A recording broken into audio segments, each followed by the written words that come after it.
একদিন আমি বাসায় একা ছিলাম এবং আমার গার্লফ্রেন্ডের সঙ্গে ভিডিও কলে কথা বলছিলাম।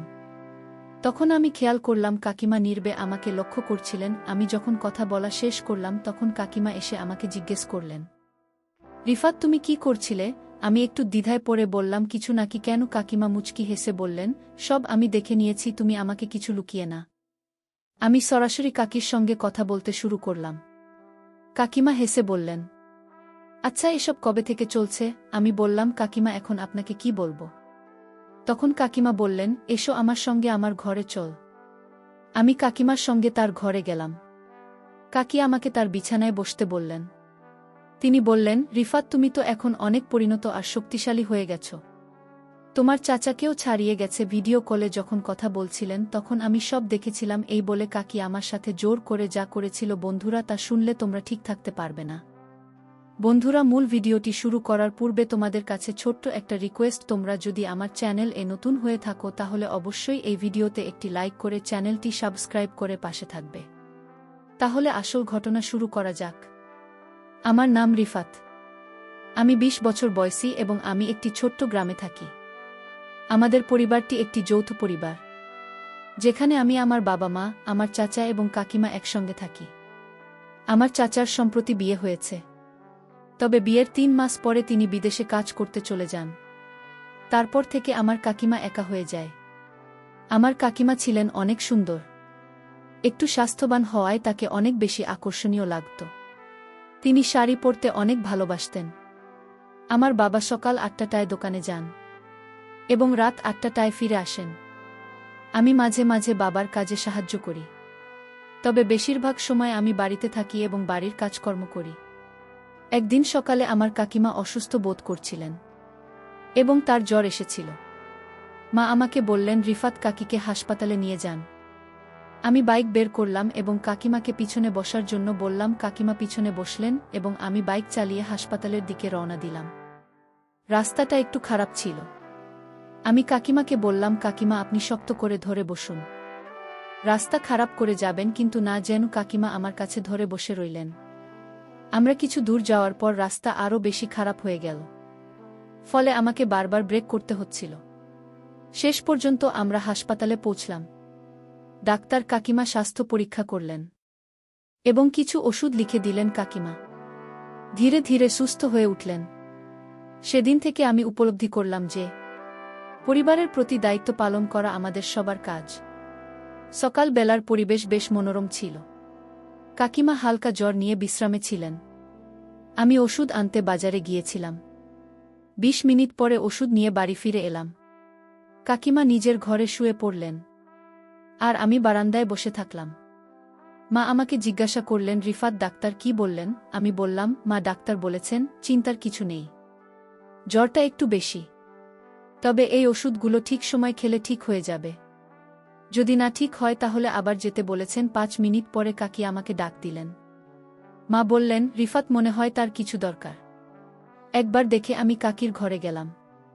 কাকিমা বললেন, রিফাত এক গ্লাস পানি নিয়ে, গলা শুকিয়ে গেছে। আমি বললাম, ঠিক আছে। কাকিমা পানি এনে কাকিমার হাতে দিলাম। আমাদের হালকা ছুঁয়ে গেল আর কাকিমা নিচের দিকে তাকালেন।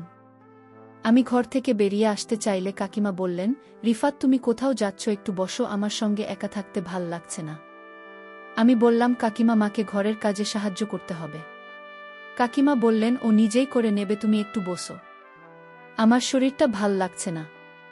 আমি বললাম, ঠিক আছে কাকিমা। কয়েক মিনিট বসিয়ে কাকিমা গভীর মমতা দৃষ্টিতে আমার দিকে তাকিয়ে থাকলেন। মনে হচ্ছিল তিনি কিছু বলতে চান কিন্তু সাহস পাচ্ছিলেন না। আমি কাকিমাকে মন থেকে অনেক ভালোবাসতাম। তার একা থাকার কষ্টগুলো আমার সহ্য হতো না, কিন্তু আমি কিছু বলতে পারতাম না। কিন্তু কাকিমাকে দেখলে মনে হতো তিনি আমাকে কিছু বলতে চান। সকালটা ছিল শান্ত। মা আমাকে ডেকে বললেন, রিফাত কাজের আমার সাথে একটু কাজ করত। আমি বললাম, ঠিক আছে মা। কাকিমার ঘর থেকে বের হয়ে কাজে লেগে গেলাম। পরের দিন কাকি অনেকটাই সুস্থ হয়ে গেলেন। তিনি ঘরে ছোটখাট কাজ শুরু করলেন। আমি বারান্দায় বসে পত্রিকা পড়ছিলাম। কাকি ঝাড়ু দিতে দিতে বারান্দায় এলেন। তার চোখে একটা আলাদা প্রাণ, চাঞ্চল্য দেখা যাচ্ছে। মা যখন রান্নাঘরে ব্যস্ত ছিলেন, কাকি মাঝে মাঝে আমাকে দেখছিলেন, হয়তো কিছু বলতে চাইছিলেন, আমি চুপচাপ থাকলাম। তখন কাকিমা আলমারি থেকে কিছু নামানোর চেষ্টা করছিলেন। কিছুক্ষণ চেষ্টা করার পর তিনি বললেন, রিফাত, একবার আসতে পারো? একটা জিনিস নামাতে সাহায্য দরকার। আমি উঠে গেলাম, বললাম, কাকিমা কি হয়েছে? কাকিমা বললেন, এই আলমারি অনেক উঁচু, আমার হাত পৌঁছচ্ছে না। তুমি যদি একটু ধরে সাহায্য করো, আমি জিনিসটা নামিয়ে নিতে পারব। আমি বললাম, ঠিক আছে, যাচ্ছি। আমি আলমারির পাশে দাঁড়িয়ে কাকিমাকে সাহায্য করলাম। জিনিসটা নামিয়ে দেওয়ার পর কাকিমা হাসি মুখে বললেন, ধন্যবাদ রিফাত, তুমি না থাকলে এই কাজটা করা মুশকিল হতো। এরপর আমি বারান্দায় ফিরে গেলাম আর কাকিমা নিজের কাজ নিয়ে ব্যস্ত হয়ে পড়লেন। আমি বুঝতে পারলাম যে কাকে কি বলতে চাইছেন। কাকিমা বললেন, আচ্ছা, এবার থামে এবং আমাকে নিচে নামিয়ে দাও। যখন আমি কাকিমাকে নিচে নামলাম আর তিনি গভীর নিঃশ্বাস ফেললেন, আমি বুঝতে পারলাম যে কাকিমা আমার প্রতি এক অন্যরকম আকর্ষণ কাজ করছে। আমার পক্ষ থেকে কিছুটা অনীহা ছিল, তবে পরে ভাবলাম এই অনীহা থেকে বেরিয়ে আসা উচিত। এই কদিন আমি ছাদে বসে আমার গার্লফ্রেন্ডের সঙ্গে ফোনে কথা বলছিলাম। রাত তখন প্রায় 10টা বাজে। বাবা মা ঘুমিয়ে পড়েছিলেন, কিন্তু কাকিমা তখনও জেগেছিলেন। কাকি বুঝতে পেরেছিলেন যে আমি কারো সঙ্গে ফোনে কথা বলছি। তিনি ছাদে এসে বললেন, রিফাত, তুমি এই সময় কার সঙ্গে কথা বলছো? আমি বললাম, কাকিমা, এটা একটা বিশেষ বিষয়। কাকিমা বললেন, তাহলে এতই বিশেষ? আমি বললাম, কাকিমা, তেমন কিছু নয়। কাকিমা হাসি মুখে বললেন, তাহলে কি আমি তোমার জন্য বিশেষ নই? আমি বললাম, কাকিমা, আপনি তো আমার জন্য খুবই গুরুত্বপূর্ণ। কাকিমা বললেন, যদি আমি এত গুরুত্বপূর্ণ হই তাহলে তুমি ওর সঙ্গে কেন কথা বলছো? আমার সঙ্গে তো কথা বলতে পারতে। আমি বললাম, কাকিমা, সে আমার বান্ধবী। কাকিমা তখন বললেন, রিফাত, আমি কিছুদিন ধরে তোমাকে একটা কথা বলতে চাইছি, কিন্তু সাহস পাচ্ছিলাম না। আজ বলতে চাই, তুমি কি আমার একটা আবদার পূরণ করবে? আমি বললাম, কাকিমা, এটা কিভাবে সম্ভব? কাকিমা বললেন, দেখো, তোমার চাচা প্রায় 10 মাস ধরে নেই। আমি কিভাবে দিন কাটাচ্ছি তা আমি জানি। আমি বললাম, কাকিমা, যদি কেউ জেনে যায়? কাকিমা বললেন, দেখো, কেউ কিছু জানবে না। এটা শুধু আমাদের মধ্যে থাকবে। আর তোমার বান্ধবীর সঙ্গে কথা বলা একটু কমিয়ে দাও। তারপর থেকে কাকি আমাকে যখনই ডাকবেন আমি তার কথায় সায় দিতাম, কখনো না করতাম না। কারণ আমিও কাকিমাকে মনে মনে অনেক পছন্দ করতাম। রিফাত তার পরিবারের সঙ্গে একটি মিষ্টি ও স্বাভাবিক সম্পর্ক বজায় রাখতে একদিন সন্ধ্যায় কাকিমা ছাদে কিছু কাজ করছিলেন আর রিফাত সেখানে ছিল। কাকি হাসি দিয়ে বললেন, রিফাত, তুমি তো অনেক, কিভাবে এত ফিট থাকো? রিফাত হালকা হেসে উত্তর দিন, কাকি, এটা আমার প্রতিদিনের অভ্যেস আর সঠিক খাবারের কারণে। কাকি বললেন, তাহলে আমাকে শেখাবে কিভাবে সুস্থ থাকতে হয়? রিফাত মাথা নেড়ে বলল, অবশ্যই চাইছি। এটা খুবই সহজ, কয়েকটি নিয়ম মেনে চললেই আপনি পার্থক্য বুঝতে পারবেন। কথার ফাঁকে কাকি আবার বললেন, রিফাত, তুমি পড়াশোনা আর অন্য কাজের মাঝেও এত সময় কিভাবে ম্যানেজ করো? রিফাত শান্তভাবে বলল, কাকিমা, সবকিছু পরিকল্পনা করে করলে সময়ের অভাব হয় না। পরের দিন সকালে রিফাত ও কাকিমা একসঙ্গে বাড়ির কাজ করছিল। মা বাবা তখন বাজারে ছিলেন। কাকি বললেন, তুমি তো অনেক কাজ জানো, আমি তোমার চাচার মতো এত ভালো সহকারী আর পাইনি। রিফাত হেসে বলল, কাকি, পরিবারের সবাই একসঙ্গে কাজ করলে সেটা আনন্দের হয়ে ওঠে। এইভাবে কাকিমা এবং রিফাতের সম্পর্ক আরও গভীর এবং পারস্পরিক শ্রদ্ধার গড়ে ওঠে। এক রাত আমার ফোন বেজে উঠুন। আমার ঘনিষ্ঠ বান্ধবী ফোন করেছিলেন। আমি তখন আমার ঘরে বসে তার সঙ্গে কথা বলছিলাম। কথোপকথনের সময় আমি বললাম, সোহাগী, তুমি কি আমার সঙ্গে দেখা করতে পারবে? সে একটু অবাক হয়ে জিজ্ঞেস করল, রিফাত, এতদিন তো আমাদের বন্ধুত্ব হয়েছে, কিন্তু তুমি কেন হঠাৎ এমন কথা বলছো? আজ তোমার কি হয়েছে? আমি হেসে বললাম, কিছু না, মনে হলো তোমার সঙ্গে দেখা করা দরকার। সোহাগী বলল, ঠিক আছে, আমি তোমার সঙ্গে দেখা করতে রাজি। বল, কোথায় দেখা করব?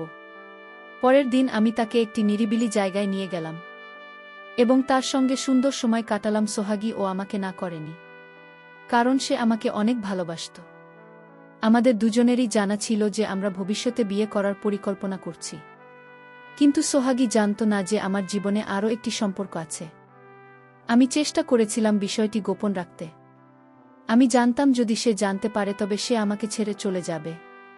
তাই আমি কাকিমার বিষয়টা গোপন রেখেছিলাম। এই অভ্যাস আসলে আমাকে আরও বেশি জটিলতায় ফেলে দিয়েছিল। আমি বুঝতে পারছিলাম না কিভাবে সামলাব। সেদিন সোহাগীকে তার গন্তব্যে পৌঁছে দিয়ে আমি বাড়ি ফিরে এলাম। অনেক ক্লান্ত হয়ে পড়েছিলাম এবং আমার ঘরে গিয়ে শুয়ে পড়লাম। তখন দুপুর প্রায় 2টা বাজে। আমি কখন ঘুমিয়ে পড়েছিলাম বুঝতেই পারিনি। হঠাৎ 4টার দিকে ঘুম ভাঙান। কিছুক্ষণ পর আমার ঘরের দরজায় টোকা পড়ল। আমার কাকিমা ঘরে ঢুকে বললেন, রিফাত, কি হয়েছে? আজ তোমাকে বেশ ক্লান্ত লাগছে। আমি বললাম, হ্যাঁ কাকি, একটু কাজ ছিল, সেটা শেষ করে ফিরেছি, তাই ক্লান্ত লাগছে। তিনি জিজ্ঞেস করলেন, কি কাজ করছিলেন? আমি ভেবে দেখলাম যদি সব সত্যি বলে দিই তবে পরিস্থিতি জটিল হতে পারে। তাই বললাম, আরে না, তেমন কিছু নয়। বন্ধুদের বাড়িতে গিয়েছিলাম, তাদের কিছু কাজে সাহায্য করছিলাম। তাকে সত্যি কথাটা আর না বলাটাই তখন সঠিক মনে হয়েছিল। যদি সত্যি বলে দিতাম তবে বড় ভুল হয়ে যেত। কাকি বললেন, ঠিক আছে, কিন্তু তোর মা তো বাড়িতে নেই, একটু সময় পেলে আমার ঘরে চলে আসিস। আমি বললাম, কাকিমা, আজ খুব ক্লান্ত লাগছে, কাল নিশ্চয়ই আসতো। তিনি বললেন, ঠিক আছে, কাল দেখা করিস। কাকিমা আমার কথা শুনে কিছুটা মন খারাপ করে ঘর থেকে বের হয়ে গেলেন। এই কথোপকথনের সময় আমি বুঝতে পারছিলাম কাকিমার সঙ্গে আমার বেশ ভালোই সম্পর্ক তৈরি হয়েছে, কিন্তু সোহাগের সঙ্গে আমার সে রকম বোঝাপড়া তৈরি হয়নি। সম্ভবত অভিজ্ঞতার পার্থক্য থেকে এমনটি হয়েছে। একদিন কাকি তার চাচার সঙ্গে ফোনে কথা বলছিলেন। দুজনের মধ্যে তর্ক শুরু হয়ে যায়। কাকিমা ফোনে কথা বলছিলেন এবং বললেন, তুমি এখনও কিছুদিন কাজ চালিয়ে যাও, আরও কিছু টাকা জমিয়ে নাও, যা ভবিষ্যতে আমাদের কাজে লাগবে। 23 বছর আরও চেষ্টা করো, আমি তোমার সঙ্গে ভিডিও কল করেই যোগাযোগ রাখে। তুমি কাজ নিয়ে দুশ্চিন্তা করো না। কিন্তু চাচা বললেন, আমাদের কোম্পানিতে কাজ অনেক কমে গেছে, মানুষজন কাজ ছেড়ে বাড়ি চলে যাচ্ছে। আমাকে বলে দেওয়া হয়েছে কিছুদিনের মধ্যে ফিরতে হবে, কিছুদিনের মধ্যেই ছুটি ঘোষণা হতে চলেছে। কাকিমা এই কথা শুনে ফোন কেটে দিলেন। আমি জিজ্ঞাসা করলাম, কাকিমা, কি হলো, আপনি এত চিন্তিত কেন? কাকিমা বললেন, তোর চাচা মনে হচ্ছে এই মাসের মধ্যেই বাড়ি চলে আসবে, যা করার আছে এই মাসের মধ্যেই করেনি। আমি বললাম, ঠিক আছে কাকি। এরপর আমরা সময় একেবারেই নষ্ট করিনি। 1 মাস কেটে গেল এবং চাচা বাড়ি ফিরলেন। চাচার বাড়ি ফেরার পর আমি আবার আমার বান্ধবীর সঙ্গে কথা বলা শুরু করলাম। সে বলল, রিফাত, আমার বাড়িতে আমার বিয়ের কথা চলছে। তুমি যদি সত্যিই আমায় বিয়ে করতে চাও তবে তোমার বাড়ির লোকজনকে আমার বাড়িতে পাঠাও, না হলে আমার বিয়ে অন্য কোথাও ঠিক হয়ে যাবে। আমি বললাম, তুমি তোমার মায়ের সঙ্গে কথা বলো। সে বলল, আমি চেষ্টা করছি, কিন্তু তারা জিজ্ঞেস করছেন ছেলেটি কি কাজ করে। আমি কি বলবো? আমি বললাম, তুমি বলে দাও ছেলে নিজের দোকানে কাজ করে। সে বলল, ঠিক আছে, আমি কথা বলব, দেখি কি হয়। কিছুক্ষণ পর তার ফোন এল। সে বলল, মা রাজি হয়ে গেছেন, এখন বাবার সঙ্গে কথা বলতে হবে, দেখি বাবা কি বলেন। রাতে তার বাবা বাড়ি এলে তার মা বিষয়টি তুললেন। আশ্চর্যের বিষয়, সোহাগীর বাবা তৎক্ষণাৎ রাজি হয়ে গেলেন। সে আমাকে ফোন করে বলল, আমার বাবা মা রাজি হয়েছেন, এখন তুমি তোমার মা বাবাকে আমাদের বাড়িতে পাঠাও। আমি বললাম, ঠিক আছে। তারপর 1 মাসের মধ্যেই আমাদের বিয়ে হয়ে গেল। এদিকে চাচা এখন বাড়ি থেকে কাজ করছিলেন, কিন্তু এই পুরো ব্যাপারটি সম্পর্কে না চাচা কিছু জানতেন না। আমার স্ত্রী সোহাগী, আমরা এই বিষয়টি একেবারে চাপা দিয়ে রেখেছিলাম। বিয়ের পর আমি আমার স্ত্রী সোহাগীর সঙ্গে খুব খুশি ছিলাম, আর চাচা কাকিকে নিয়ে সুখে ছিলেন। আমরা আর কখনো এ ব্যাপারে আলোচনা করিনি। আমাদের বিয়ের 5 বছর কেটে গেছে, আমি আর সোহাগী একে অপরের সঙ্গে খুব ভালোভাবে দিন কাটাচ্ছিলাম। এরই মধ্যে একদিন সোহাগী খুব খুশি মনে আমাকে জানান সে মা হতে চলেছে। এই সংবাদ শুনে আমার আনন্দের সীমা রইল না। চাচা স্ত্রীও এই খবর পেয়ে খুব খুশি হলেন। আমাদের বাড়িতে যে নতুন প্রাণের সঞ্চার হল। চাচার সঙ্গে আমার সম্পর্ক এখন অনেকটা বড় ভাইয়ের মতো হয়ে গেছে। আমাদের বন্ধন আরও দৃঢ় হয়েছে। কয়েক মাস পরে আমাদের ঘরে এক সুন্দর কন্যা সন্তানের জন্ম হল। আমরা তার নাম রাখলাম রুবিনা। সে খুব দ্রুত আমাদের পুরো পরিবারের প্রিয় হয়ে উঠল। চাচা কাকিমা রবিনাকে তাদের মেয়ের মতো ভালোবাসতেন। এ সময় আমি ও চাচা একসঙ্গে আমাদের কাজ আরও বড় করার সিদ্ধান্ত নিলাম।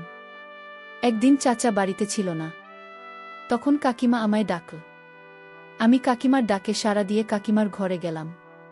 কাকিমা তখন বলল, আজ তোকে একটা কথা রাখতেই হবে। আমি বললাম, কাকিমা, তুমি নিশ্চিন্ত হয়ে বলতে পারো কি কথা? কাকিমা বলল, আজ তোর চাচা বাড়িতে নাই, 2 দিন পর কাজ শেষ করে বাড়ি ফিরবে। আর তাই তুই আজ আমার সাথে থাক। আমিও কাকির কথায় রাজি হয়ে গেলাম। সারারাত কাকির ঘরে থাকলাম। এদিকে আমার স্ত্রী জেনে গেল আমি যে কাকির ঘরে আছি।